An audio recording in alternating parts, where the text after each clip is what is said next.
Dakota,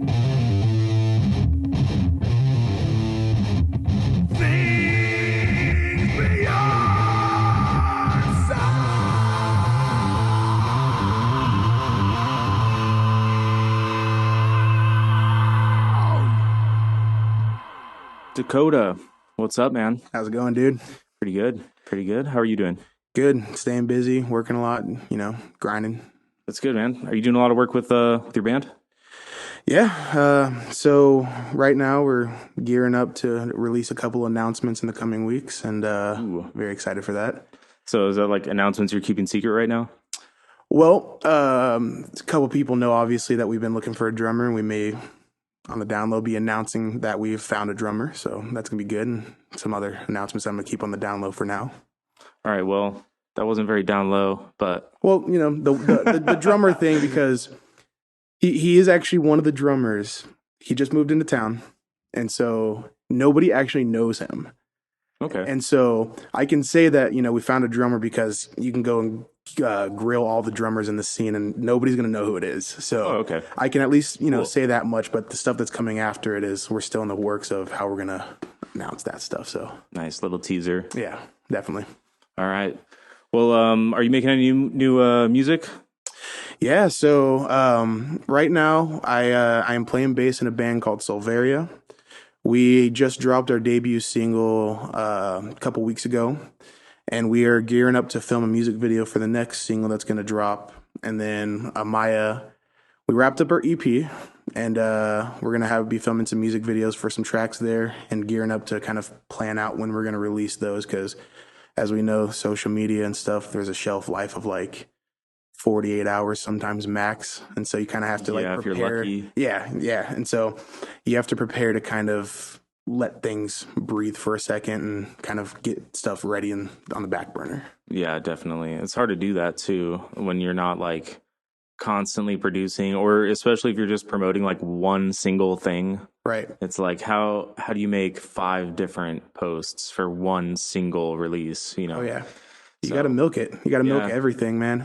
It's a challenge. Yeah. So we did a promo shoot, and we have stuff geared up to kind of like prepare announcements, make an announcement about announcement kind of thing. But yeah, you just have to, any kind of content that you have to just milk the fucking life out of it. Right.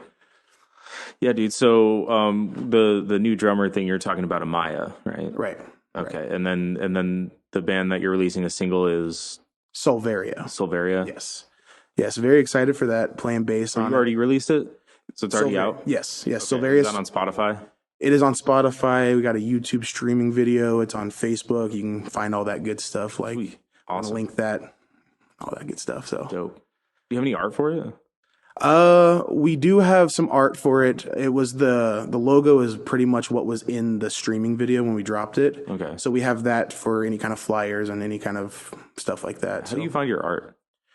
You buy it.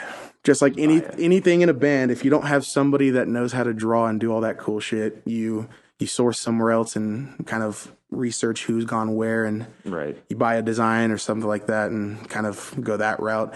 I can't draw for shit. I don't really know too many people that are good at that personally right now. And so we searched for somebody who was doing designs, and he's actually a local guy. His name is Andrew, and we went through him and he designed it for us. Nice. See, that's cool. I know how to draw, but it's just like when I actually get down and sit down and start drawing, and it takes so much time and like so much effort. I just get bored. Sure. I'll sketch out like a design or something.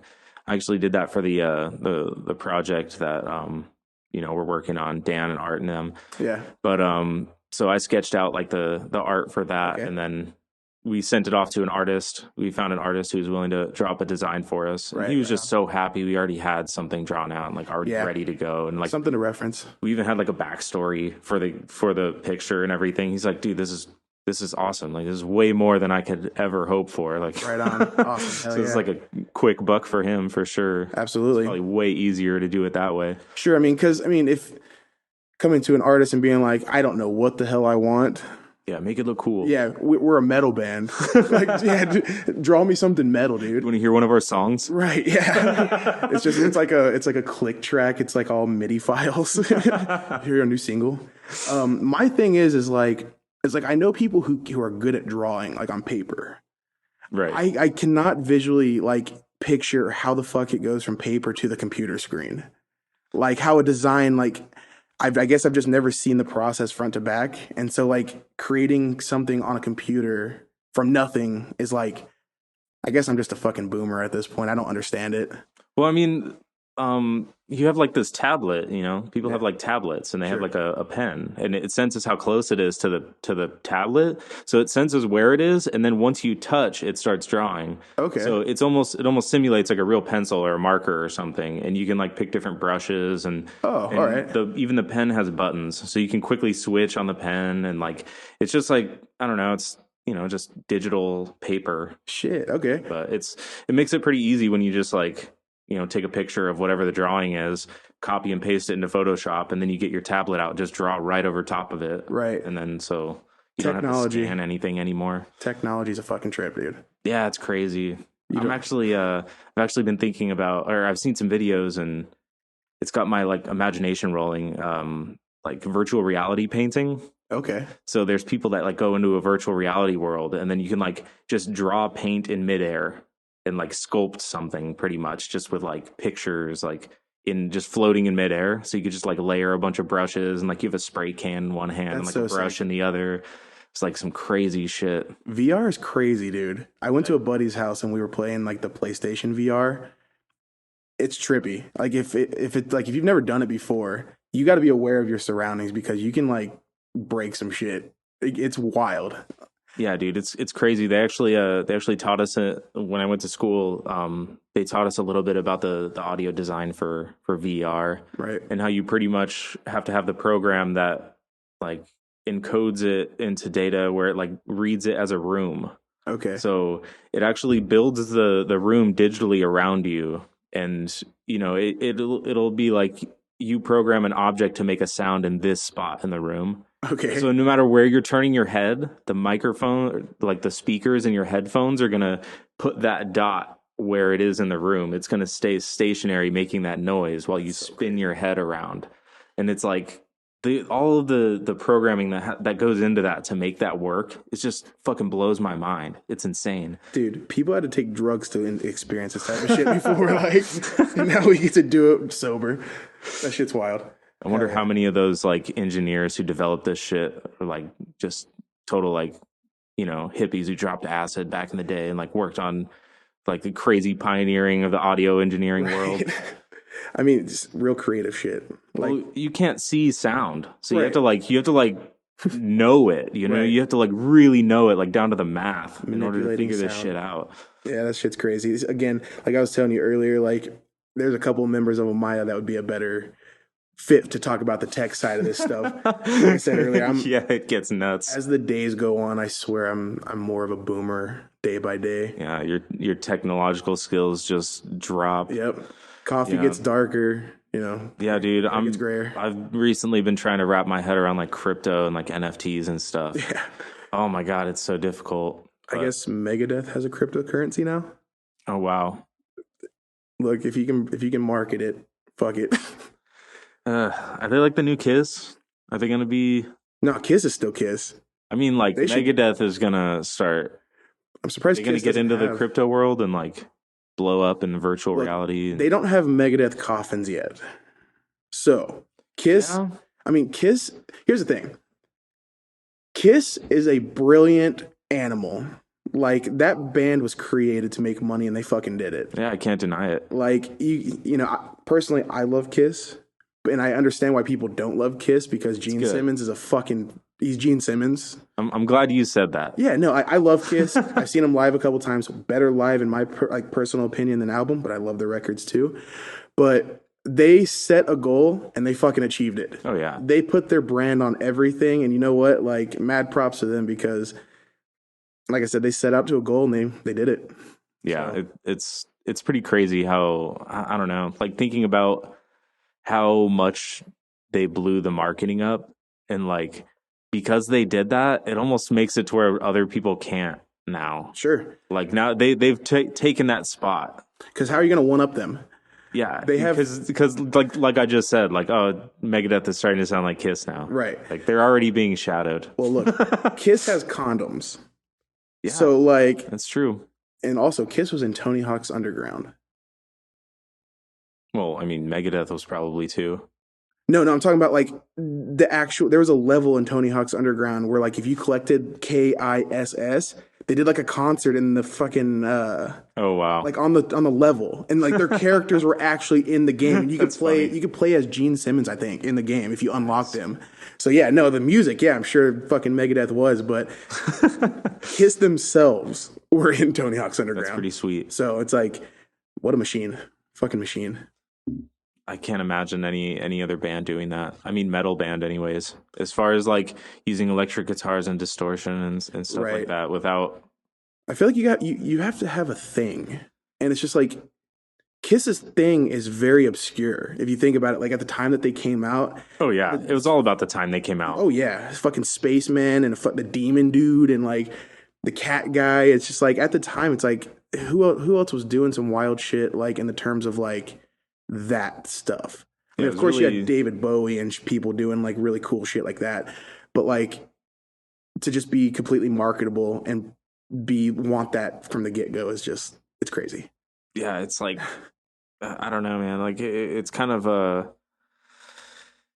it's so creative because like nobody was doing anything but like the exact same things. Like they were kind of like stuck in this specific version of pop, Right. what pop was at the time, and then like things were like slowly breaking out, and then Kiss just like punches through the fucking wall, Right. boom! Like everybody was like, "What the fuck is this?" And see, the thing is like again, whether you're a fan, this whole fucking podcast turned into Kiss, whatever. I like Kiss. Kiss is sick. So the thing is like again, whether your opinion of Kiss is good or bad, their live show is one of the most unbelievable things I have ever watched. And I go to shows all the damn time, or at least I try to. And to this day, out of all the shows that I've seen, like I've seen Guns N' Roses' longest set in history. It was 4.5 hours long. And of all the shows that I've seen, Kiss is still in probably like the top three, just one of the craziest fucking things I've ever seen. It was unbelievable. Probably because their budget for a fucking concert is more than most people's like monthly pay. Yeah, I mean, So, well, how much do they? How much? I wonder how much they pay for a tour. oh God, dude. I mean, like Pyro alone, like, dude, Paul Stanley got on a rotating stage in the middle of the fucking crowd. It's just like I couldn't even imagine. That's crazy. Like moving stage parts. Right, yeah. And like confetti cannons and fucking, fire and all that good shit. And Like you have to build that shit custom. Gene Simmons, he did the thing where he had his bass solo and they flew him to the top of the rafter. And it's just like, I don't think that's a normal auction pavilion like setup. But maybe. They probably brought in their own like fly rigs just for Gene Simmons. I would imagine so, just because like you don't want some random dude like, You don't want to hey, use somebody else's machine to do yeah, that. go hook Gene Simmons up and make sure he's taken care of and just put that into somebody's hands. Yep. And they just hand him the strap. Here you go, bud. Yeah, figure it out. Just hook it right there and you're good to go. Right. Then you get a fucking Bret Hart from WWE, that shit.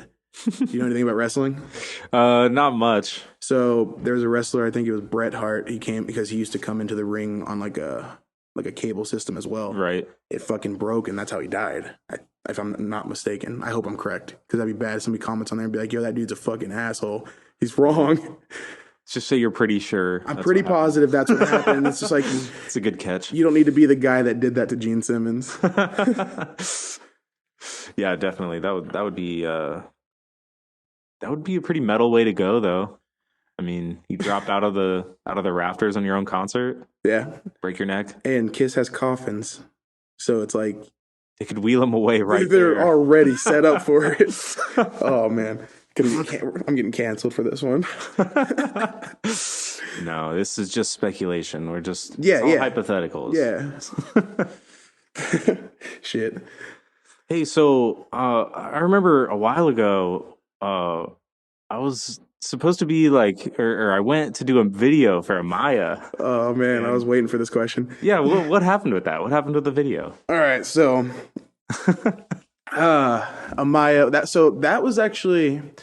That was the filming of a video that was supposed to be our debut single. Like at the time, nobody had heard us. They've seen like a couple pictures from the band and stuff like that, and Okay. stuff like that. That was like, here's our first impression kind of thing. Well, in that time, we'd had like a few hiccups here and there, and like we were supposed to film this music video over 2 days. The first day was supposed to be the performance video, and then the second day was supposed to be there was supposed to be a storyline behind it. We ended up having some shit go down, and the first day ended up kind of getting just trashed. Like we didn't get a chance to really get much done on the first day. Unfortunately, some shit came up. So then that made us have to reroute and try to cram everything into one 8-hour period. So here we are showing up to the fucking desert at like, I think it was like 7 in the morning. And it was supposed to be like the first triple digit day of the year. And like, Yeah, dude, it was hot. it was fucking bad, dude. So we get there like trying to beat the heat. And of course, fucking us metalheads, we don't dress for the heat. You see what I'm wearing right now. It's about the same as to what I was wearing then. So we try to cram the entire performance video in before you guys all got there. So the entire 4-hour period, we were just sitting there busting our ass. By the time you guys all got there, we had to try to reroute everything and try to just figure out, because the whole day was supposed to be figured out into planning and kind of doing the whole storyline. Yeah. By the time everything happened, we had like 4 hours to figure that shit out. Well, we ended up like, we got the music video back, and we were sitting down at band practice one night, and I forget who brought it up, but we were like, all right, what's the thoughts about the music video? Because we were getting ready to release the whole thing. And somebody was like, start naming off a couple things that they just weren't a fan of, which as somebody told me, stuff on social media is there until the internet is gone, and the internet's not going to go away. And so it's like, you want to be satisfied, especially when it comes to like the band stuff, where at the end of the day, you do have to treat it like a business. Right. And so we started kind of giving our critiques, because you have to be your own biggest fucking critique in that moment, because that's just how it is. And so when we started kind of gathering our thoughts about it, we kind of ultimately was like, clearly we have this much, kind of negative about it that why would we drop it? Like we're not 100% satisfied with it. And it's not for any other reason besides like we had to rush, like shit just hit the fan, and that's the way it played out. Yeah. Well, it sucked because like here's all these people that showed up, and I do actually have the music video if you would like it. I'd like to see it. It is sitting in my YouTube watch later folder, and I do have it. It is done, and so anybody that was there is more than welcome to have it, as long as you do not release it. Yeah. It's not a bad video. It's just there's such an oversaturation of bands these days, good, bad, in between, that you want your first, especially your first impression to, be something especially you're happy with. Yeah, absolutely. And when we finally were just talking about it, we were like, let's just chop up our loss and kind of just move on and then figure out what we need to do now. And so that's whenever we ended up just scrapping it. And then you saw the video that was released in the Auto Garage, which, that was a great thing. The Auto Garage was a sick moment. It was really fucking hot in there too. That was in the middle of summer. I don't know why we do that to ourselves. Well, it helps the video, I'm sure. Oh yeah. I mean, you could, at the end of that video, you can see in the last frame, like we are all just red and beat. But it kind of worked out in our favor because we don't even play that song anymore. The song that we were going to originally debut completely, we haven't played probably for a year and a half now. So kind of kicked it out. Yeah, it kind of worked in that sense, and kind of pulling out a bad from a good, or a good from a bad. Sorry. Right. Yeah, no, like we kind of just went a little bit different in a direction of sound, music wise. Once we got a new drummer, and then kind of gone through trial and error, I guess. Then dropped the debut single, and then played a couple shows, and here we are. It's nice, dude. I like to see you guys live. You guys put out like this crazy energy, like when you're on stage. Thank you. Try. I saw you guys with Condemned. Were you there? I was at the Rebel Lounge. Yeah. Okay, right on. That was a good time. Yeah, that show was crazy. like all the bands matched up pretty well Oh with the yeah, set list. it was just enough diversity, but just similar enough to where like, Yeah, the energy was all the same. It oh was yeah, like a whole bunch of different styles of bands, but everybody was just so high energy. oh Just yeah. like it was great.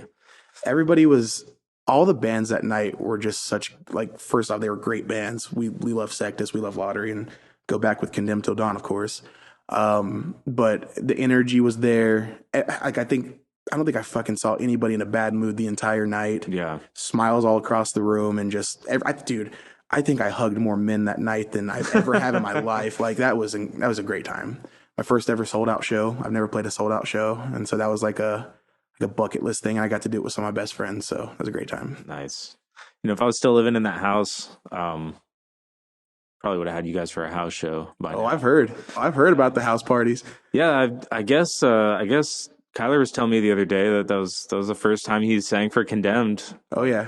in the band was at that house show. I was like, what? I didn't know that. That's crazy. Well, Alex and Art, they're always telling me they're like, because Alex is like, dude, Art, we got to do another house show because those things were fucking sick, dude. And like, I'm really jealous because I heard they were fucking wild. And whenever they happen again, wherever they happen again, I'll be there. Dude, it takes so much preparation to make that happen. And like I think the reason we can't do that anymore, well, it's my brother's house now, but I don't live there Right, and there's more furniture in the living room than there was when I did those house parties. right. So there's like this big ass wooden entertainment center on one side now, and like a Okay. way bigger couch. And it's like in order like we when I was there last time, we had two small couches, and we would just pull them out the front door and like pull them to the backyard and just Right. just put them in the backyard for like seats for the party Oh and yeah. shit. Oh People would yeah. like pass out on them at the end of the night or whatever. Well, when But because there was a couple shows at the Condemned studio, as you know. oh yeah, And like it was funny to watch like the transition. Like here's just a bunch of fucking big metalheads. They cleared the room out, pulled all the excess stuff out of the fucking room, and at the end of the night, somehow it gets put back together. And everybody's like, "Who the fuck put it back together?" But it looks fucking great, probably better than it did before. um, but that brings up actually an interesting note because I guess I'll give you a little bit of an insight because I got to start planning this out anyways. But one of the music videos that we are planning on doing for AMAYA is a house show. oh nice. So just a gnarly fucking throw down, put everybody in a room and mosh and Yeah, sure. drink too much beer and have a good time. So I'm on the hunt for anybody listening to this. If you have a fucking house that we can not fuck up completely, but have a good good throwdown, let us know. We got to look for a brick one. We got to look for a brick house. We'll cover brick house. It's gonna be loud. If you provide a brick house for us, I'll cover brick house with no shirt on. That sounds Quoted here. that sounds like it's worth it. Worth it. So find me a house that's brick. But we want to film a music video for that. And so if I can find somebody that's willing to let us do that, I guarantee you they'll let us put a show on. And so maybe we can figure something like that out to do, like maybe have us play first and just get the music video done, have another band play after, and we just have a good time. And I've got an empty keg, so You do? yeah. Bet. So if you wanna drop the deposit charge. Down. Do you have the tap and everything? Yep. Bet. Game on. Game on. Yep. So I actually offered it to Kyler a while ago, and he was like, "Yeah, actually, Dakota's having a wedding, so I might hit you up for that keg," and then he never did. You know what? I don't think I heard about it for the wedding. However, for my bachelor party, I think That's it what was it was. talked It was the about. bachelor party. Boy, that's a fucking story time. Like, holy shit, the bachelor party was a fucking. How was the bachelor party? That was 3 days of like straight beating the fuck out of my liver. Oh, Just Jesus. it was the most amazing fucking time. Like it was me surrounded by some of my favorite people in the entire world, just fucking getting me drunker than fuck. Like, oh man, who am I gonna put on blast first? All right, I'll put Mr. Alex Brady on blast first. Sounds good. He bought a tent and used it once, and I don't think it's usable now. He used the whole tent as a blanket. I kicked a Nice. cactus. That hurt. We went through. Now this is not to flex. These are real numbers, and this is actually pretty fucking sad. We drank over 330 beers and 9 bottles of liquor, and it was Thursday to Saturday. and there was only 13 of us. Well, I mean, okay. Like, but not everybody drinks beer. And so it was up to fucking us redneck boys to fucking drink way too much fucking Coors Light. Well, if everybody drank like 30 beers You're right. throughout the 3 days, Well, I want you to list off more than 5 people right now that can drink 30 beers on a normal occasion. you don't know the people I know. Well, look, we should make this happen. I'd love to meet them.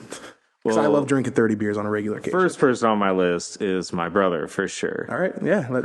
Chris, he drinks more than, well, I shouldn't say drinks, but he can drink more than anyone I know. Disclaimer. Well, maybe either way, but I don't know.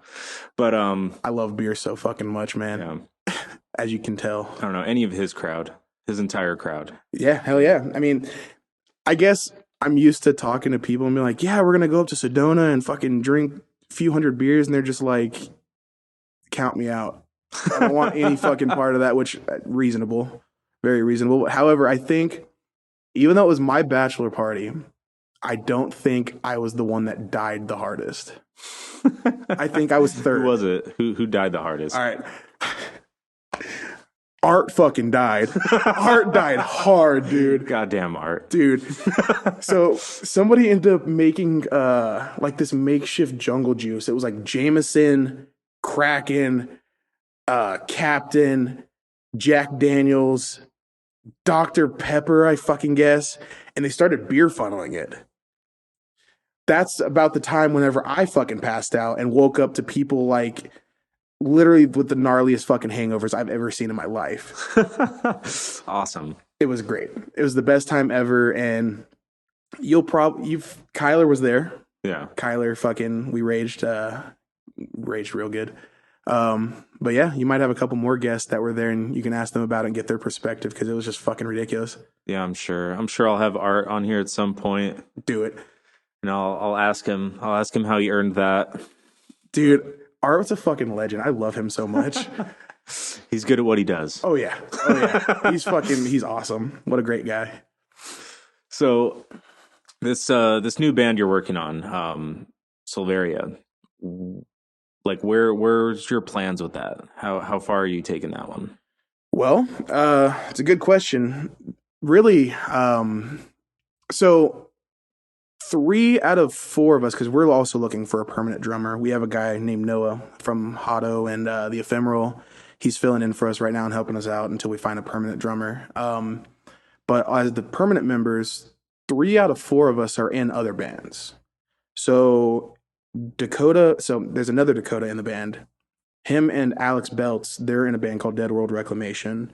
I'm in AMAYA, and then Andy, the vocalist, he used to be in Hounds of Tendalos with those guys as well, so they go back. Those dudes are great friends. They've known each other for a long time, and honestly, like I think with anything, take this shit as far as we can go, as far as we can take it. Yeah. I guess they're all serious about their craft and stuff like that, and there are people that don't take it as serious as others, which is completely fine. I know buddies that have kind of just realized that their band and their music is kind of just something they do on the side at this point. But I think for us, it's as far as we can fucking take it. So like, are you gonna take it and like focus on like internet sales and distribution, or are you like trying to focus on like just doing like live shows and trying to get on a tour at some point? Well, we are definitely looking to play live. I think the hopes is right at the beginning of this next year is to start booking and kind of getting on to shows and kind of playing out and stuff like that. But these days, as any local band, especially new, you have to be present on social media. Like the goal is definitely like you have to work that machine and you have to just kind of learn the way it works and what doesn't. Yeah. And it's a tricky bitch. But I've been doing the band thing since high school, so I've kind of learned a handful of things that just the do's and the don'ts of social media and stuff like that. Like fucking I heard on the Kyler podcast about like you guys are talking about full-length albums. Yeah. And that's a fucking you were saying how like it's a dead thing. I think unless you have like a big following, dropping a full album can be difficult sometimes. That's why, like, I think you're wasting a lot of your songs doing that. sure. Because what I was saying before is like things on the internet have like a shelf life of like fucking 48 hours max and people are Yeah. on to the next thing. Yeah.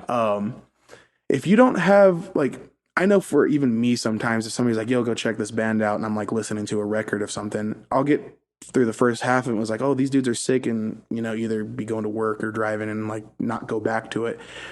A lot of times, unless it's like Metallica or your favorite band that you're going to sit down and listen to the album front to back, like a lot of people don't reach the last half of that album, I feel. Yeah. And, you know, the amount of money and the amount of time and fucking blood, sweat, and tears that you put into making an album, you want to get the most out of it. And so that's why, like, I feel like dropping singles and like just punching the fuck out of it and just letting it run its course is, I think, the best way to do it. Unless you have a consistent following, then by all means, fucking drop a full record and run that bitch. Yeah, I mean, when it comes to social media, your goal is to keep people's attention, is to keep people's eyes on you, and like, so what you have to do is like spread out your releases, because if Yep. you just like you have 13 songs and you want to release them all at once and have this grand release, like yeah, it'll be really cool for that day, Right. and then all those other songs, like you could have spread that out over 13 months. Sure. And you could have had a whole year of success instead of just one day of success. Right. And so it's like, I don't know, I feel like it's almost as if social media killed the album because of all the attention grabbing you have to do. Sure. Like people's attention span is so short nowadays that you almost have to split your content up. Oh yeah, and it sucks because I keep seeing the working the algorithm posting about on Facebook. It just it truly does seem like if you post about your business or post about something that you're trying to gain any kind of like something from, it seems like it does work against it. Because like, dude, I'll post a stupid fucking meme, the dumbest no brain shit I've ever seen, and it'll get reaction after reaction after reaction. But the moment I post a clip of a teaser of a song, or here's a new band picture, or here's something to kind of fucking that I'm doing on like with the band stuff, nobody fucking sees it. It seems it's weird. Like, Yeah, that happens with my podcast too. right, I'll share my own post of like, I'll post on my podcast page and then I'll like go and share it on my own personal one and say, hey, check out the episode. And like it seems like one person might see it. Because right, like I know a whole bunch of people who would click like on that. And like nobody clicks like, and like right, that's unrealistic. That sure. doesn't make sense. That means people aren't seeing it. Right. And I think it's just like it's literally working against it. I mean, because the thing is Facebook at the end of the day, they work off of, I believe, like advertisements and people that pay into advertisements. That's why you'll see a sponsored post from something that like it's not directly what you've been searching, Yeah. but it's like along the lines of what you've been searching. Going back to the FBI agent listening to you and shit. Yeah. But sorry, I rerouted this conversation real big. But Sulveria. So the goal for Sulveria is to play out a lot, do some music videos, and fucking I think gain as much traction for it as possible. Just like most of the rest of us. Sounds cool, man. I can't wait to hear like see where you go with that. Thank you. It's definitely different for me because like I'm into heavy music and stuff like that, but this is kind of a little bit of a different direction. Like the music itself there's a lot of heavy music in it for sure, but like this project is a majority of clean vocals. There's not as much like aggressive vocals, which I'm cool with whatever. I listen and play whatever, but I'm really excited because it's outside of my norm. Okay. And I think that's what like is really like good for me because like AMAYA is the metalcore sad boy stuff that we do with the breakdowns and all that shit. Yeah. And I love that, always will love that, the real riffy stuff, and that's what I am as a guitar player. But jumping on bass as a different instrument and kind of getting to see things because I played bass in a band before I played guitar in a band, even though I'm a guitar player. Okay. And so kind of getting to go back to that and experience that over again now that I've kind of seen what I like and don't like with music and stuff. It's really fun. And to change it up and have just such a different type of music, like still heavy, like we still have breakdowns and shit and guitar solos and all the cool So are stuff. you like helping write it and like Well, all the bass riffs and stuff? So they are letting me take the reins and kind of like if there's a part that I think that might sound cool doing something, bring it to the table and fucking kind of see what happens. And worst case scenario, just if it doesn't work out, it doesn't work out. And they're telling me both bands are more than welcoming, inviting me writing style and stuff like that. It's just I'm my own worst critic. And like even though that door is open, I'm like hard on myself when it comes to writing. And so sending over ideas is something that I don't do a lot. But the door is open. They're more than welcome to the idea of it. So Yeah, that just comes with practice. I right. mean, the more you like, show people what you can do, like the more they'll be comfortable with you showing stuff, the more you'll get comfortable just Sure. giving it up. Right. I know a lot of people who just hold on to stuff. Oh, dude. They have hordes of creations they've made, and it's just like, what are you doing though? What are you doing Right. with them? Just like show people at least. I can't tell you how many times I've pressed record, like filming myself or doing something along the lines of just trying to jot down an idea, Yeah. being like, oh, this is sick, playing it back and be like, nah, fuck that. And just like deleting it real quick. Even though in reality, like I could probably show it to somebody and they'd pick it out and be like, yo, we could use this, this, and this. It's just like, it doesn't even make it that far though. Well, just give it to somebody else. Just Right. like, I don't like this. Yeah. See if somebody else wants Take it, do something with it. And then I get these weird random ideas of like, well, if I can't use this for the band, I'm just gonna write an EP for it, just like a solo EP, and like it just never happens. I just need to fucking finally do it one day. Like I wanted to sit down and write an acoustic EP, Yeah. and I just never did it, but I should do it. How are you going to record it? So I have like the basic setup, like everybody does. I have like the Scarlett interface, and I have like, Yeah, I've got one of those. yeah, dude, those things are fucking the best They're bang for solid. your buck, dude. Like the price point for those things that you could just, because really what I bought it for was like I don't need to record a full-fledged produced album in my room. Yeah. What I need it for is to hit fucking record, and here's a guitar riff idea, send it over to somebody, and that's about it. Yeah. Whereas before I was like trying to like pull my phone out and like record myself, edit the clip, and like send it over and stuff like that. It's a pain in the ass. Oh yeah. So I got the Scarlett interface, basic fucking little red box. We're gonna talk about boxes, I told you. Yep. I bought probably the best and worst piece of gear ever. I bought a Kemper. Fucking that thing's amazing. However, it made every other piece of gear fucking worthless, and it made me so upset. What is it? A Kemper profiling amp. Hmm. Oh, now we're gonna get into it. All right, you opened up that fucking door. So Sure. What's the problem? essentially, so I'm gonna try to be as like simple as I can because I use the thing and I'm still trying to figure out how to fucking use the thing. Oh, So pretty much, you have a guitar amp. right. What this is a unit that profiles guitar amp sounds. And so instead of me having to lug my big fucking 5150 with the tubes in it and it weighs a fuckload, I have a profile, a sound that represents the 5150 in this unit. Okay. It's a lot lighter. It's a lot just more beneficial, and It's almost like a DI. right. Yeah, you can DI it. And so it has all these different profiles from it, and it's the best piece of gear that I've ever fucking bought. It made my rig just so much more simple and so much so much easier. However, I have guitar amps that now will probably won't see the stage because I like logically there's no reason to. Yeah. And so it's like, while it's the best piece of gear I bought, I have like all these fucking guitar amps just now just hanging out. So Yeah. Sell them. no. I don't want to do that. See, that's another fucking problem is like I keep buying gear, but I don't keep selling gear. Yeah, I'm sure that's the hardest thing to do. Yeah, you can ask the wife about that one. Yeah. There's a whole room dedicated to gear. And then we were looking for a practice space. And so like my live rig was also at home. And so I just had fucking shit everywhere. And finally we got a practice space and there's still shit everywhere. Nice.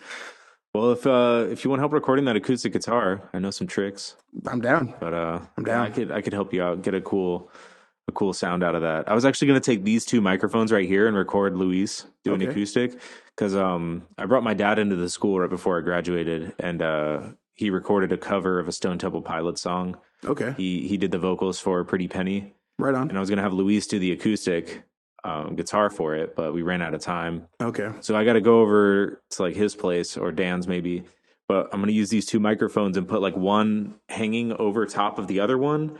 And then I'm going to like kind of tilt them so they're like 90 degrees from each other. Okay. So they're kind of not picking up each other's like patterns. Sure.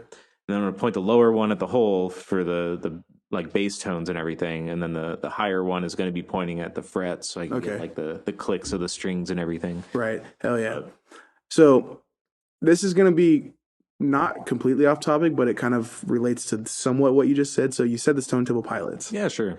Okay, so really fucking random, but I saw Stone Temple Pilots live with Chester Bennington.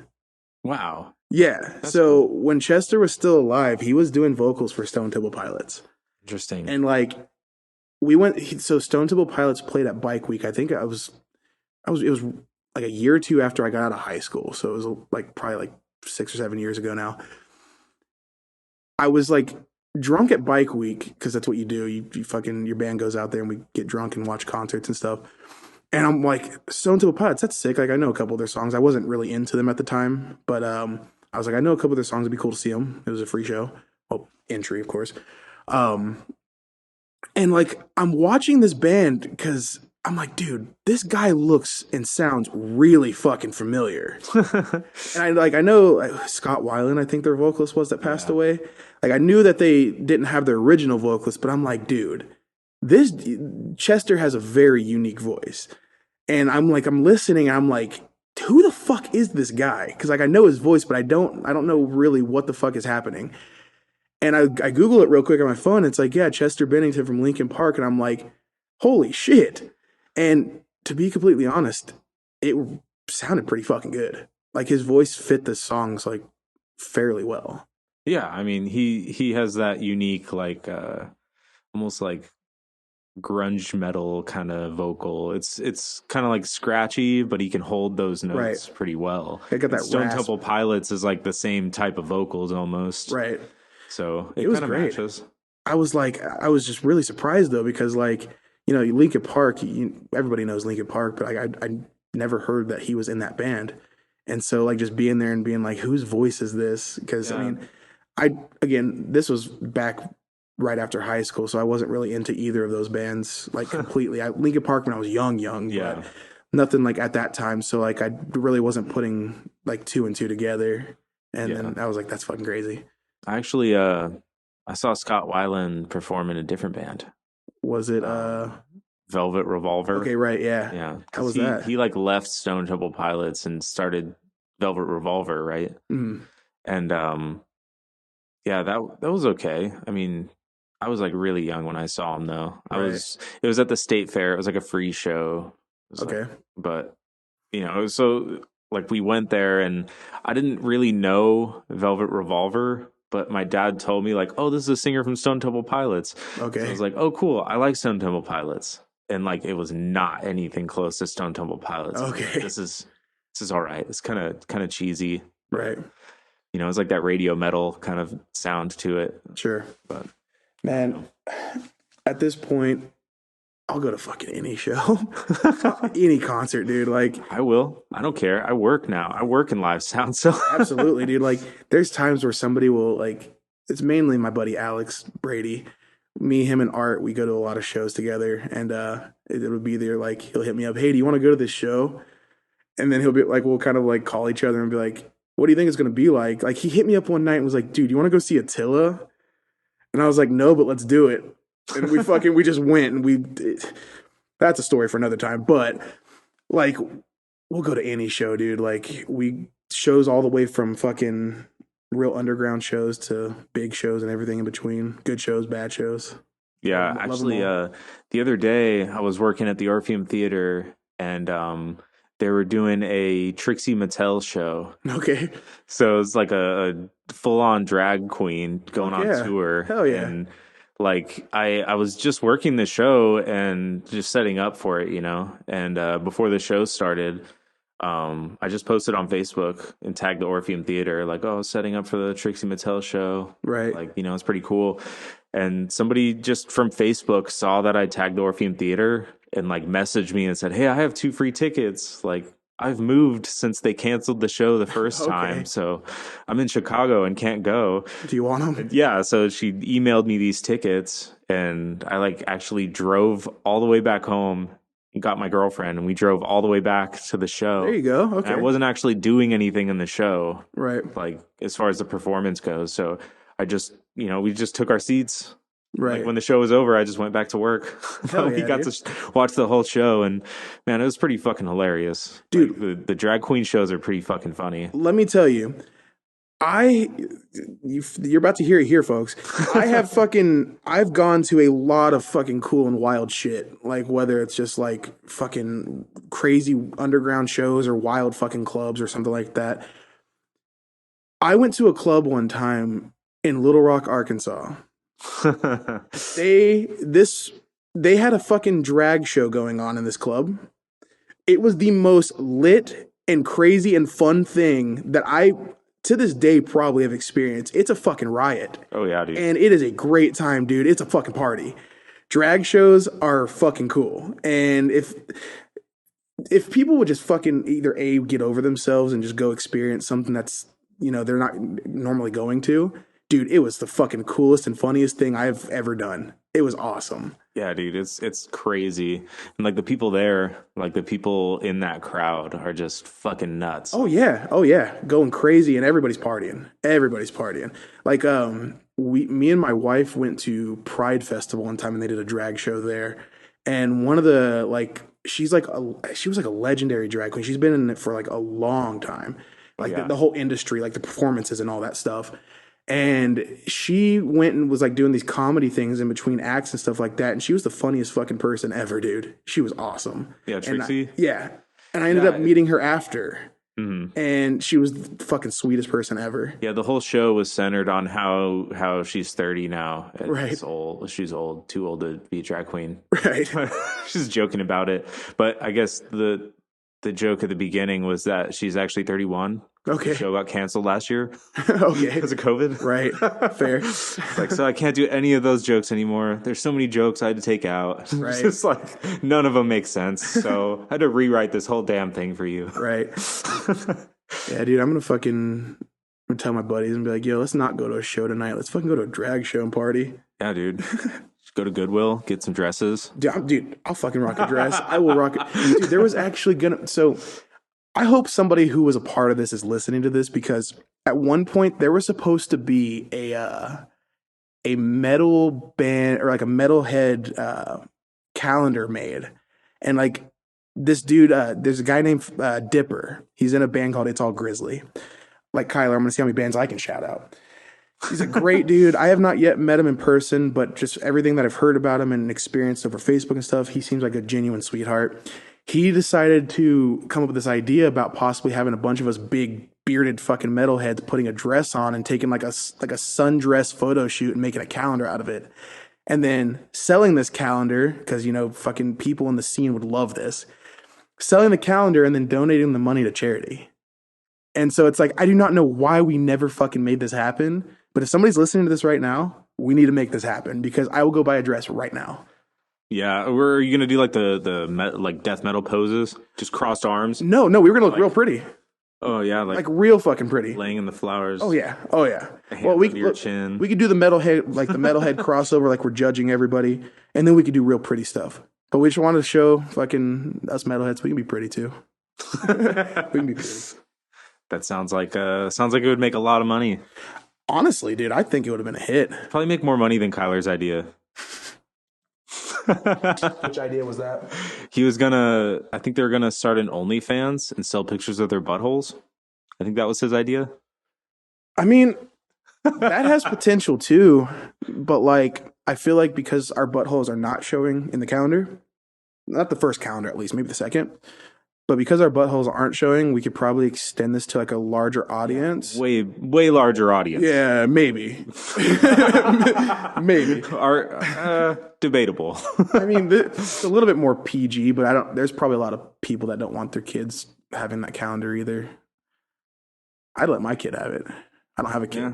At least it could go up on the wall though. Yeah, like a nice decorative piece. A nice decorative picture of a butthole. Right. Yeah, dude, you can get. I guess you can get chocolate molds of your butthole made. Wow. That's probably one of the most romantic things I've ever heard. Because you have to. Okay, because think about it. You're gonna have to be in a very uncomfortable fucking position to let somebody dump chocolate down there. Well, wouldn't you have to do it the other way around, right? You'd have to use that like dental kind of stuff, Well, that yeah, I'm pretty sure they just rubber. fold you in half and You just got to get a fucking. negative mold first, and then you flip it over, and then you can do the chocolate in that mold, right? Either way, they're gonna have to fold you in half and make a mold. So it's like you're gonna have some weird liquid of some sort in your fucking asshole, It only takes like 15 seconds before it hardens. You'd dude. be okay. Depending on the situation, 15 seconds is a long time. Riding a bull is only 8. Yeah, that's a little different. I don't think I would compare the two. Look, I guarantee you, I'm gonna fucking be squirming like a fucking bull when they start pouring hot liquid in my asshole. So, It's not hot. how do you know? Have you ever been to the dentist? Have you ever got a mold of your teeth done?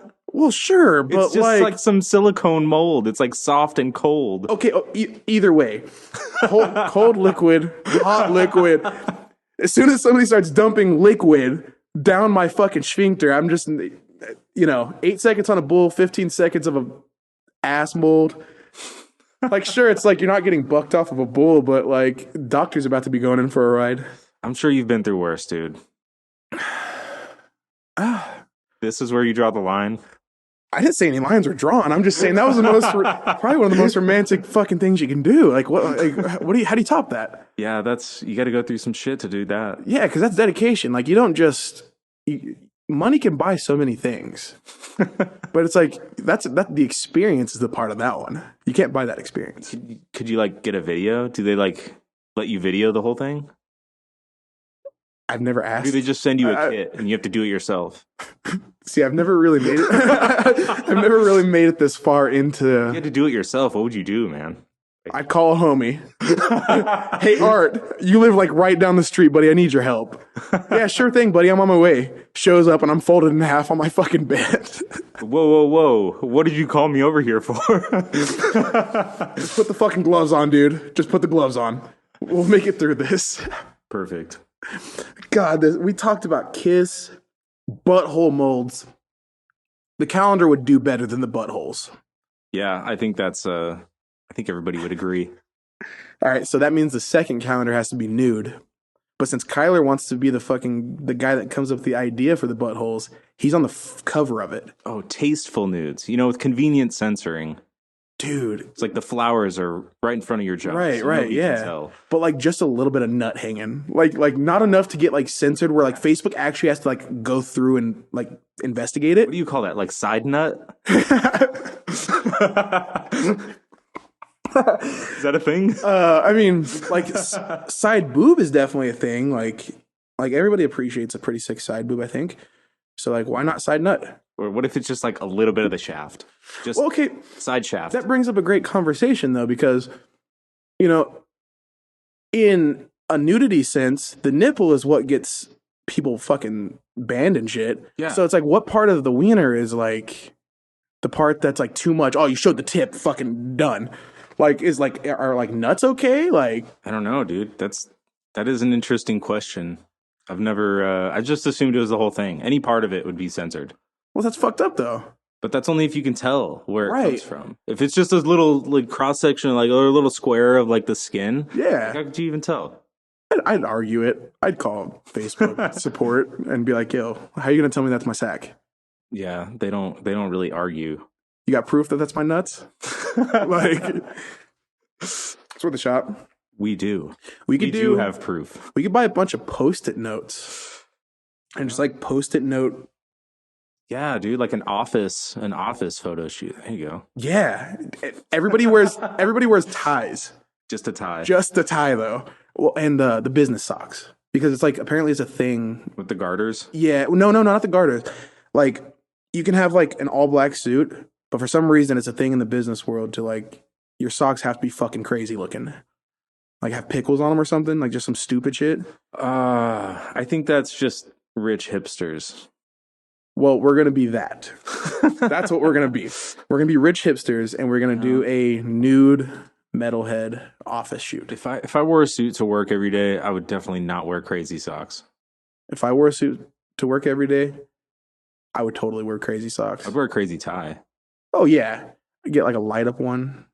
Yeah. I wouldn't want to hide anything though. So those socks, they're just gonna be plain. Well, see, if you have like the dress pants that fucking like rise up whenever you sit down. Okay, now we're getting into some different territory here. Well, look, the only reason I know about this is because I just got married and I had to buy a fucking suit. So like, so recent experience. Yeah, But I had to buy a suit for Attila's wedding. oh yeah, Yeah. so you own the suit. Yep, I So bought what are you going to use it for now? it.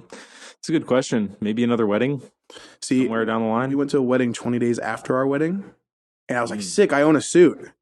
And then after that wedding was over, I was like, I own a suit. Yeah, I I have the suit now, so if I need to do some sort of like photo shoot or right. red carpet event, It looks great. I can roll up with a suit. Right. Well, I think Kyler owns his suit now too because he was in my wedding, so he owns a suit too. Yeah, that's good. But I guess like because all of my I had 6 people in my wedding party, and 4 of them were people in AMAYA. And so we were like, well, since we all own suits, we can do like a fucking like a photo shoot in them if we want. So that's kind of cool. Yeah. But that's probably about the extent of where I'm going to use it. Oh, you haven't done it yet? No, they want to play a show in theirs, but Don't do that. I'll rip it. Yeah, don't do that. That's a bad idea. Yeah. Not until you're making some good money. Then go ahead and fuck up your suit and on the stage. Well, I'll have to buy another suit because I can't fuck up the wedding suit. I think the wife would be kind of like, "Why'd you do that?" That's too. That's like too sentimental. Yeah, it's something I would totally do if I like wasn't thinking about it though. No, I mean that's. I probably would just use the suit for whatever. Yeah. I'm just not as sentimental. It'd The be like problem is like wedding suit. It's just a suit. What do you mean? right. Well, the thing is though is like for weddings, for example. Yeah. Say like the wedding is a very strict color. Yeah. My suit's all black, so like I can wear it to funerals. Like that's pretty cool. I like. Yeah. I just hope don't have to go to them because I don't want people to die. But it's like, okay, well, so it's like everybody's required to wear blue. I don't fucking own a blue suit. Go fuck yourself. Well, usually those requirements are only for like the people in the ceremony. Well, Like I required everybody. Well, we required everybody. I'm speaking we for me and my wife. Of course. We, um, we required everybody to wear all black. But I felt like that wasn't that bad because everybody owns black. Well, black is an easy color. Right. Everybody wear fucking all purple. Cause shit like that. So it's like at least black being the case is like everybody owns black. So we didn't feel that bad about it. Was she wearing black? No, she was actually the only one wearing white, Oh, which was like the whole That's neat. that was the whole thing, yeah. So it looked like a funeral. As we resort back to that, yeah. Yeah, well, it's one or the other. Right. Oh man, we have jumped around to some sick conversation. Kiss, funerals, butthole molds. You can try to recount it all. It's okay if you don't. We've talked about some cool shit. I'm gonna Yeah. I'm gonna gather the homies. We're gonna go to a drag show. That's gonna be a good time. Yeah, you should. All right, let me Post ask you a pictures. question. Post pictures. Pictures? Oh yeah, no, totally. It's gonna be a fucking riot. AMAYA at the drag show. Yeah. Oh yeah, dude. I would look great in a dress. I think. Perfect. All right, now I'm gonna ask you a question. What's up? Am I the first person to ask you one? I mean, in this sort of like setup, yeah. All right, cool. All right, so give me your top 5 favorite local bands. Top 5 favorite local bands. Let's see.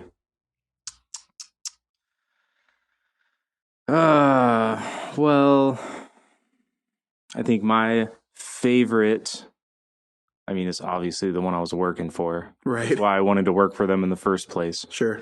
But they've rebranded and haven't announced their name yet. So let's leave number 1 blank. Much excitement. Yeah, let's leave that one alone. Number 2, I have to say Condemned.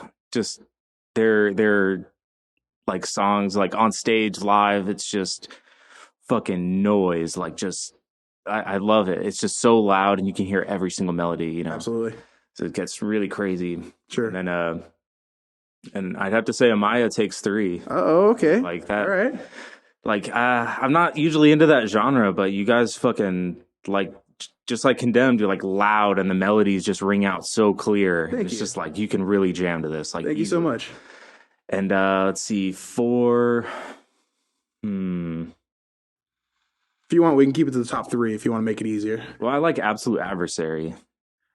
Are they still I around? don't think they're still around, but damn, like watching them live is I like remember you seeing, can't look away. if I'm not mistaken, I remember I saw them at Joe's Grotto, and like like they were fucking nasty raw, like they were heavy, they were sick. Yeah. And I remember like the vocalist, like he would do like this nasty fucking scream, and then he would like smash his forehead with the microphone, and like he would start Yeah, bleeding all dude. over it. Like, That's what he does. He is does that it them? every single Okay, show. okay, so Yeah, that is the it's same person. Bob Ball.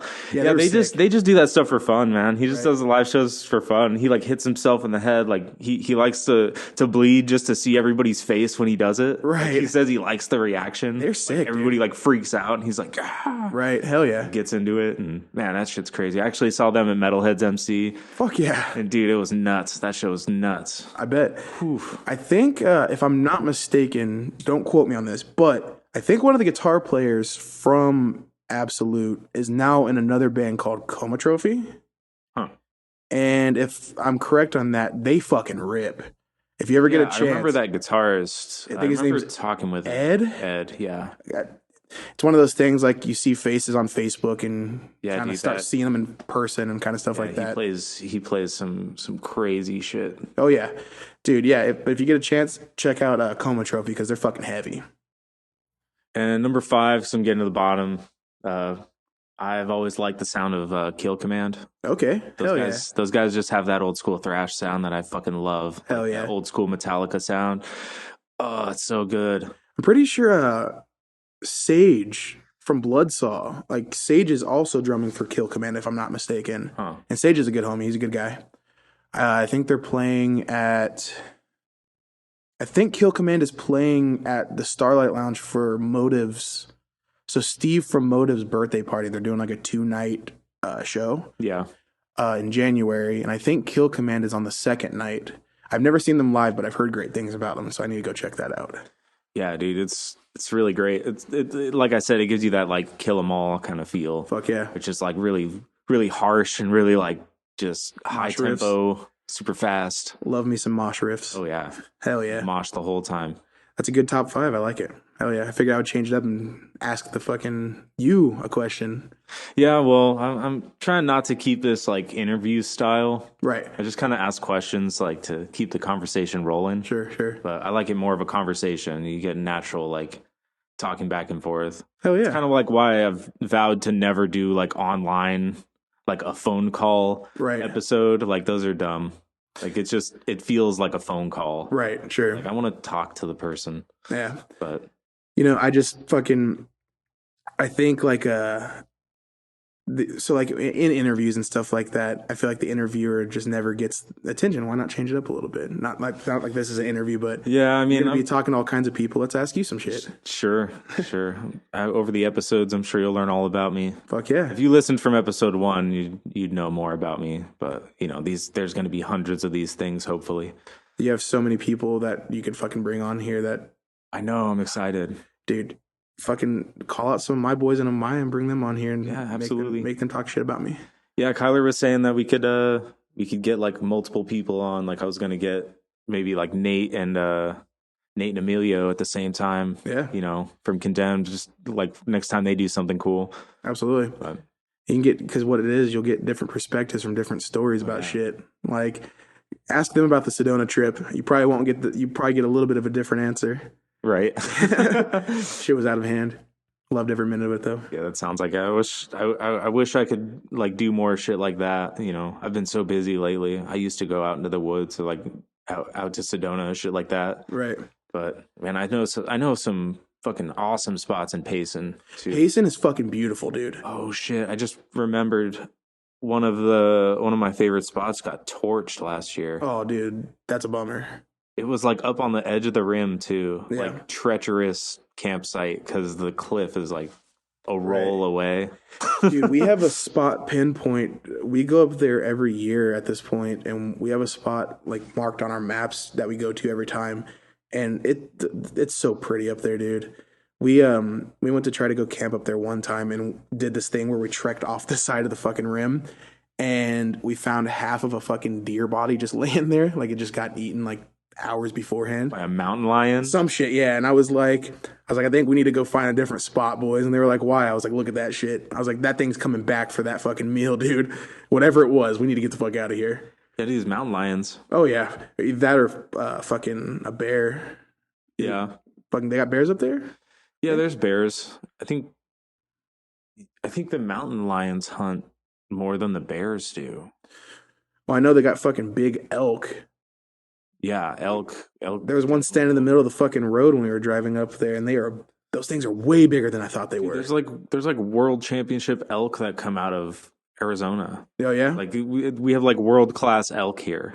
It's insane. People don't realize that, but the elk here are just fucking massive. a lot of people They're do come out of huge. town or out of state and come hunt here Oh every yeah. year. I was a manager at Big Five, and we sell like the hunting game tags and stuff like that, and hunting licenses and shit. And people come out here because you have to do a drawing to hunt deer and stuff out here, and Yep. because they have to keep like it under control. You can't just go freely fucking kill here. Yeah, obviously. Well, like I used to live in Arkansas. Hmm. What a fucking place. Um, there, because they have such a large population of deer, like if it's in season, like you if you kill a deer outside of season and you get caught, you're in big fucking trouble. Yeah. But in season, they have so many deer there that like you don't have to draw for hunting there. Yeah. At least last time I checked, unless it's changed in recent years. Well, it all comes down to state laws. Right. But depends on their like wildlife conservation program and all that, their fish and game like department. Right. So like Arizona's is actually pretty like open ended. Like you can do a lot of different kinds of hunting in Arizona, and like it's pretty easy to do. Like you Right. said, you have to draw, but that's just because of population limits. Yeah. Like it's pretty sparse as far as vegetation and water. So. Right. Right. Well, and what's cool about, I guess, why this would be such a destination point for hunting is because you can fucking do anything here all year round. Oh yeah. Like even if like right now it's cold with quotations around that, you can drive fucking even when it's hot here during the summer. You drive 2 hours up north and you have beautiful weather and you can go fucking do whatever you want, and vice versa. All year round, you can go do anything. Yeah. And so I would imagine like up north, people coming from Washington and stuff like that, like the conditions here during the winter time hunting and stuff is probably much more acceptable. It's probably gets down to like 15 to 20 degrees. When you don't have to trek through snow, I imagine that's probably an appealing thing. Because Yeah. I mean, here we don't see snow. If you do see snow, it's nothing fucking crazy. Like you don't have to walk through a foot of I snow. don't know. Flagstaff gets crazy, dude. Flagstaff actually breaks records. Like they have national records for snowfall and stuff. That's so wild, dude. Yeah, like just a couple hours north of Phoenix, man. There's like And it national melts. records that gets broken. Well, yeah, it melts, sure, but like it'll snow like 2 feet in a night, and then you Right. come outside and your car is buried, and you're like, "What the fuck? I live in Arizona." Yeah. Well, and that's what's crazy about Arkansas is like a lot of people don't understand there's 4 seasons of the year. In Arizona, you have hot and less hot. And like I feel like here sometimes it can be very easy to forget that like legit fall time and legit like springtime and stuff like that. Those are real things. Oh yeah, dude. Like, and so in Arkansas, you'll experience them all in one fucking week. Like it'll go like below freezing, drop a shitload of snow. Then it'll be like in the 70s or 80s the next day and melt the snow. Mhm. And then it'll be all cleared out and then it'll snow again. And it's shit's wild. Yeah, I lived in Maryland for a couple years when I was Okay. in the Navy, and yeah, there was definitely all the seasons there, but they were pretty like solid because Right. it was like coastal. So all the seasons, they're like the weather is pretty like temperate, or like I should say it wasn't like I don't know, didn't change a lot. Right. But it got like super cold in the winter, and then like the fall, everything was orange, just like you'd Pretty. see on like TV and stuff. Oh yeah. So it's just like Arizona doesn't have that. Like I grew up here in Right. Phoenix, so it's like I'm used to everything just being brown and light Red. brown. Yeah. Clay. Everything looks like clay. Yeah. No, and the thing is like legit fall time is one of the sickest and prettiest things like ever. Yeah, it's Especially insane. when like you actually have green and trees and all that shit all over the place. Because like when I lived in Arkansas, I could drive fucking 10 minutes in any direction and find a hike with a scenic view. And Yeah. it's just like I tend to sometimes even forget, like, outside of the hot and the less hot, that there is fucking. That's why you go to Flagstaff. That's why you have access at least fucking 2 hours away to anything. Yeah, for sure. What's great about Arizona? There's actually some pretty crazy hikes in Arizona, just Oh yeah, in the Phoenix area. Like you get up over the city and just look at the valley, they call it, and it's just like flat oh over yeah, to the next mountain. And there is just miles of flat dirt all the way to the next mountain. And it's like, yep, what the fuck? Could you imagine being like the first person to get to the top of that mountain and just seeing the empty desert valley? right. Like, Have whoa. you ever been to Dobbins Lookout? Yeah. I think it's South Mountain. Uh-huh. That shit is It's crazy a up good there. view. I think you can see Glendale downtown and Tempe, Yeah. like all from up there. That shit's sick up there. Dude, I went to this was a while ago now, but the Superstition Mountains, Okay. and dude, it's like way out east. But when you get up to the top of there, it's like I think it's like a 5,000 foot climb, Mhm. and you are so high up there, and like the point you get to, you're at like the edge of this cliff, and you can like see another cliff over to the side, and it kind of like bows around, so you see them overlap. Right. But it's just you're so high up, and you could like see the parking lot as just a little dot Yeah. on the ground. You're like, whoa, what the Dude, fuck? there's so over on Camelback Mountain, Yeah. there's a fucking castle up there. Oh yeah. So there's a Yeah, I've been fucking there. a castle up on top of there, and I've heard multiple stories as to what that was supposed to be. But like I heard at one point they were trying to finish building it and like they ran out of money building it, and it was supposed to be like they were gonna host Super Bowl parties whenever the Super Bowl was coming into town or some shit. But like if you go to Google Images and like actually search, I think it's called like the Copenhagen Castle, some shit like that, Hmm. you can actually see like up there and what's inside there. It's a fucking castle, like a legit castle, and it's so sick. Huh. And you can actually drive up to its driveway. And then if you go there at night, you can kind of see all of fucking Phoenix's lights and shit and all that cool stuff. Huh. So nobody uses it?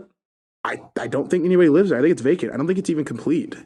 Like I'm pretty sure it's an unfinished like I wonder who build. owns it. Is it the city that owns it, maybe?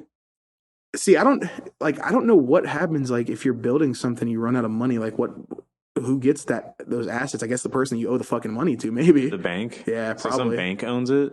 Probably. They're But probably trying to sell it for like a crazy amount of money that Sure. nobody's interested. I mean, because that's a very niche thing. Yeah. Like, I would like to live in a castle, but like, I don't know anybody that would want to pay. It's probably a couple $1,000,000, fucking, because it's at the very top of Camelback. Couple million. Yeah, at whatever that price point is. Look, what is it?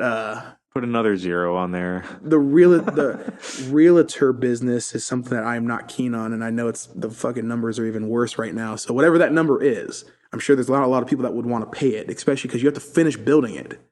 Oh yeah. Well, and then everything is probably out of code now, so you have to redo everything. Well, and whatever asshole was building it probably picked some fucking stone that's a certain color that like real expensive and hard to fucking get or something like that because it's not a normal looking color. Like it's a wild fucking looking place. Yeah.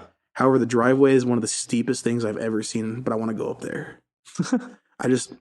I'm afraid because like I can't get a specific answer, yes or no, if somebody lives up there, and I would hate to just like wander up there and there's like a fucking security guard in a moat like He just guarding the place, pushes you off the hill. fucking alligators and shit. But I want to go up there. Yeah, dude, I've been to some crazy houses. I used to do pool electric. Right. So I'd see like these really high-end houses up in like North Scottsdale and stuff. Oh yeah. Man, some of them look like castles. Oh yeah. When I was doing like framing and construction back in the day, we were doing like custom homes over in DC Ranch. Yep. And I DC remember Ranch. we were building a home for like this really high up like surgeon.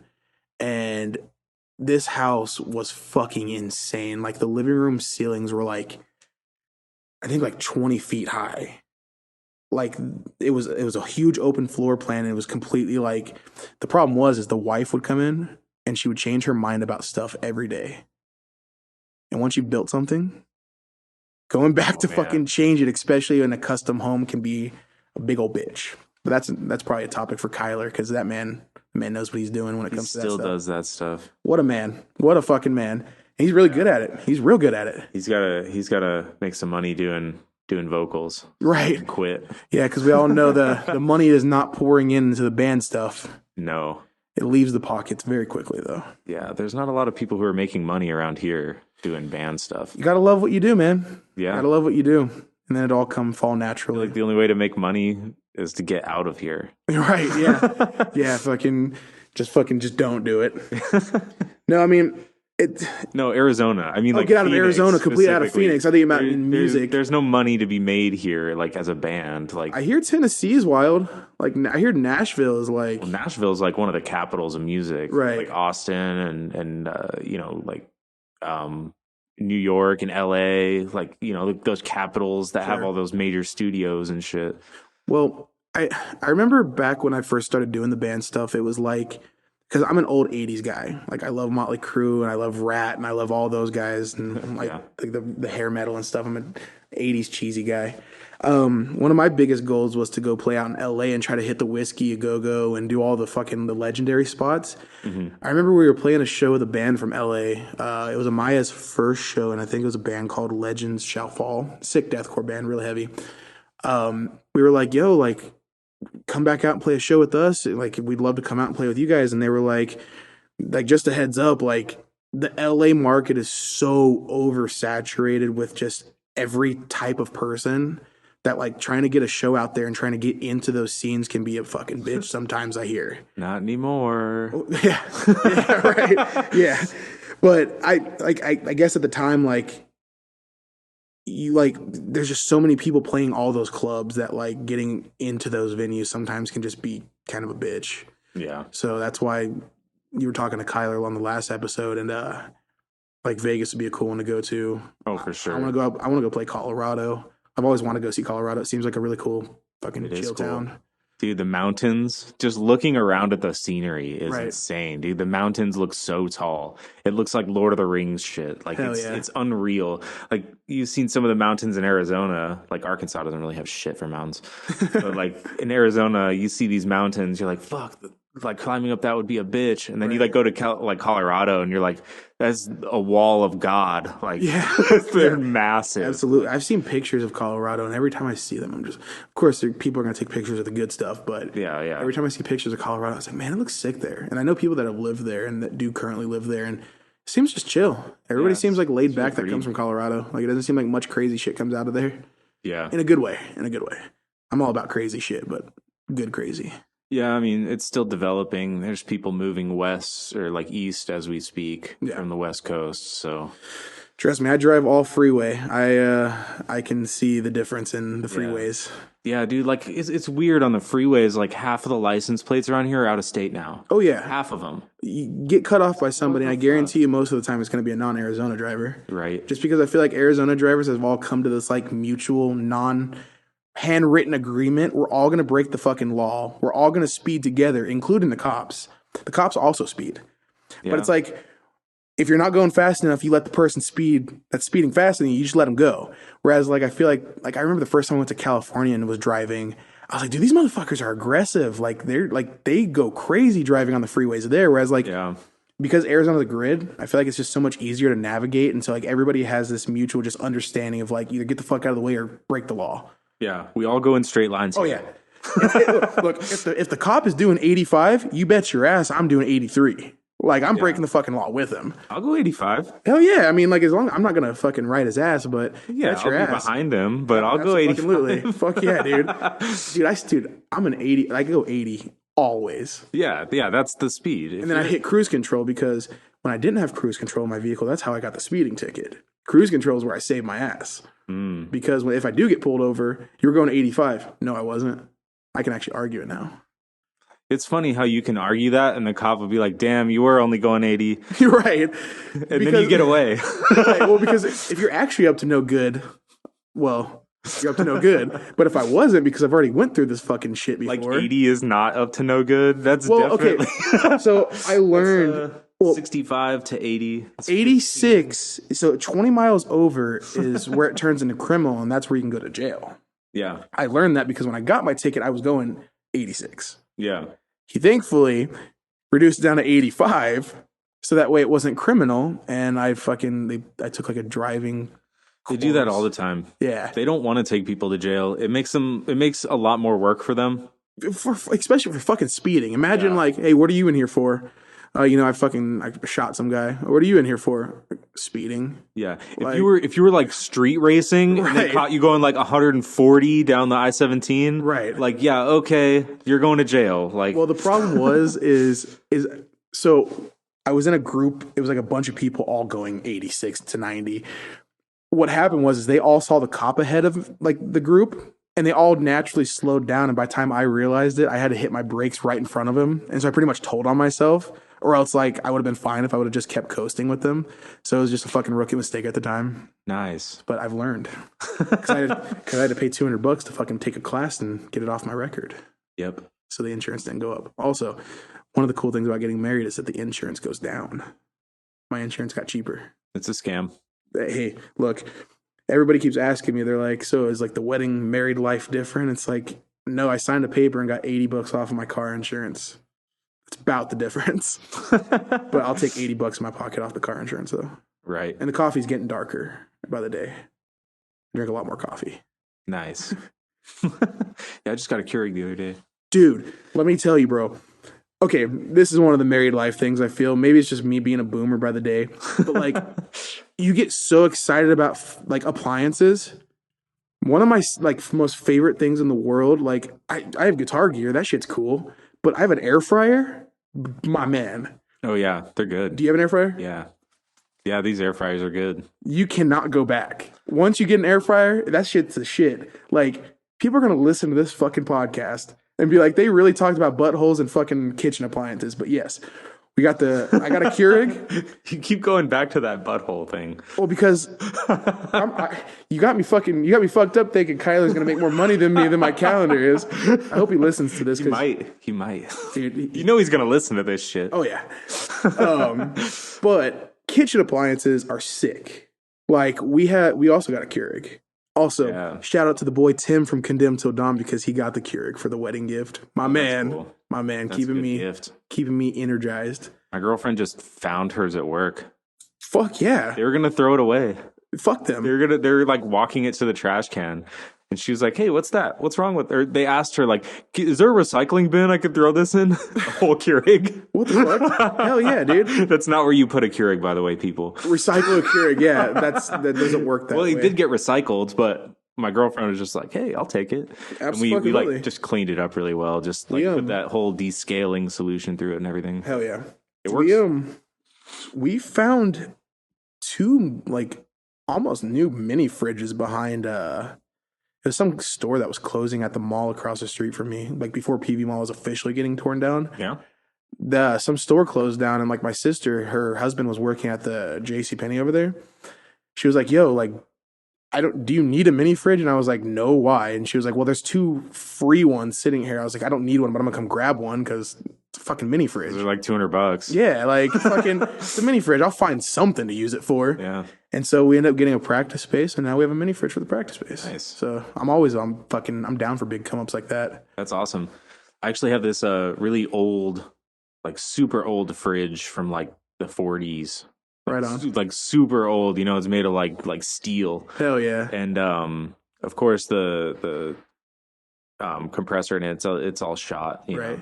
So I was thinking about finding like an AC company that would like install a new one, or like a fridge company that'll like install a new one for me. Sure. And then turn it into like a kegerator. Dude. It has one of those old school latches that Okay, right on. so it has like an old school latch on the side, and then you could just throw the whole keg inside, and then I want to make a tap come out of the front of the door, just right out of the center of the door. For sure doable. It would be so sweet. My brother-in-law, he actually made a kegerator for like a pony keg, like a mini one. Yeah. And same thing, it's actually not that hard. So if you could get somebody to install that, that'd be fucking sick. Well, if I made it big enough for a normal keg, I could put a little one in there. And you can store some bodies. Yeah. It's a good body storage place. Batteries. Yeah. Because like those latches, they can get stuck too. Like if it gets frozen, like cold enough, store some bodies in there and they'll be real cold. Yeah, dude. Just fill it up with water too, so it's all solid. And then you can get the molds of their buttholes. It's too much. It's too much. Look, we're trying to make money. That's how you stop making money.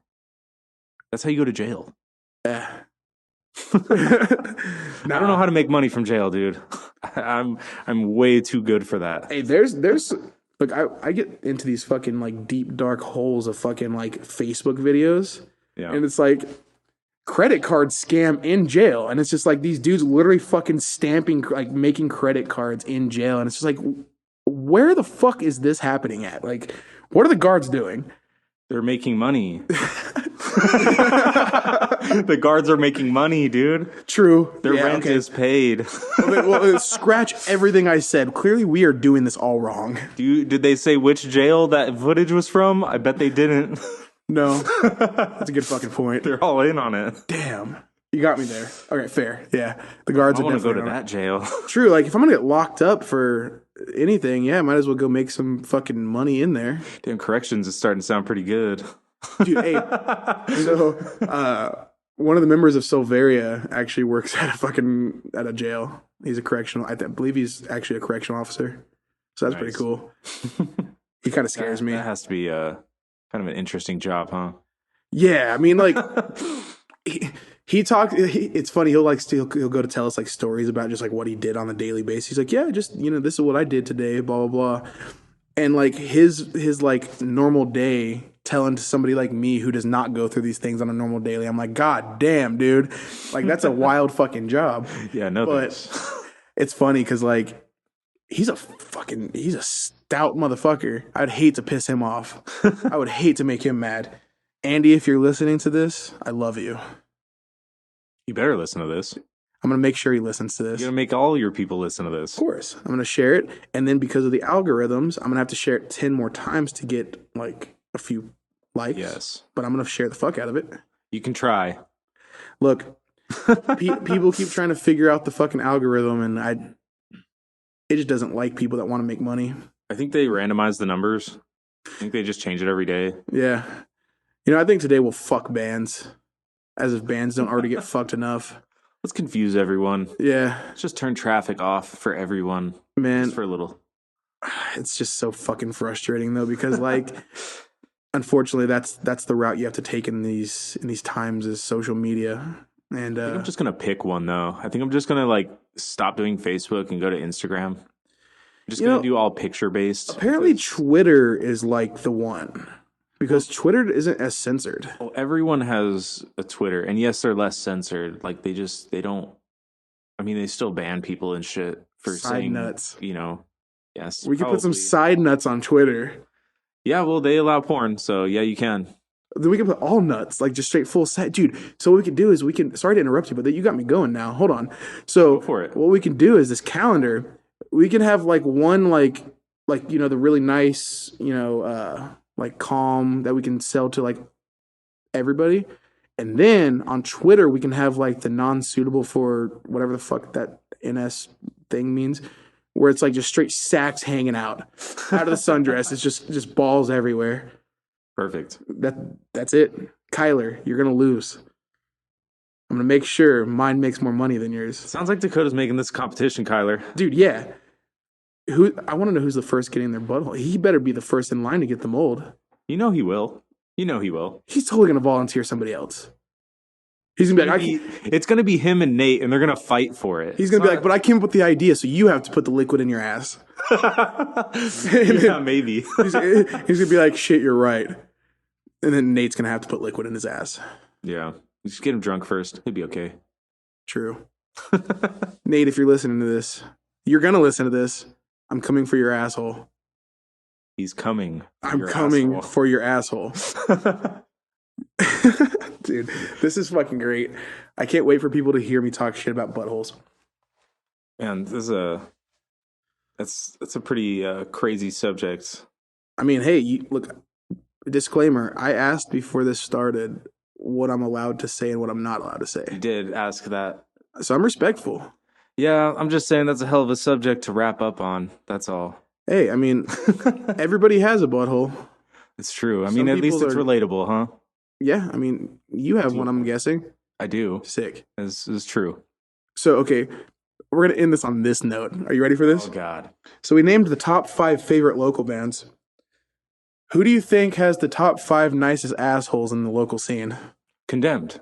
Condemned has the nicest Yeah, you're gonna have a assholes. tough time with that calendar. Oh man, dude. See, I know, dude. From personal experience, I know Kyler has a nice asshole. I think sick. I can tell you for sure it's not Arcanaut. Arcanaut does not have nice No. assholes.